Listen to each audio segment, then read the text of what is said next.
Yung pong naipagkaloob na pasilidad ng Kupiya ay malaki pong tulong sa amin, lalo na po yung post-harvest facilities na ito.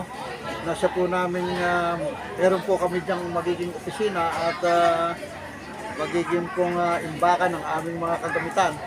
At yun naman pong greenhouses na ibinigay nila, yun po ay malaking tulong sa amin sapagkat yun po ay gagamitin namin para doon po sa seedling production na pwede po namin ibenta sa aming kamiyembro at sa ibang karatig barangay na o-order po ng mga seedlings na kanilang itatanim sa kanilang mga farm.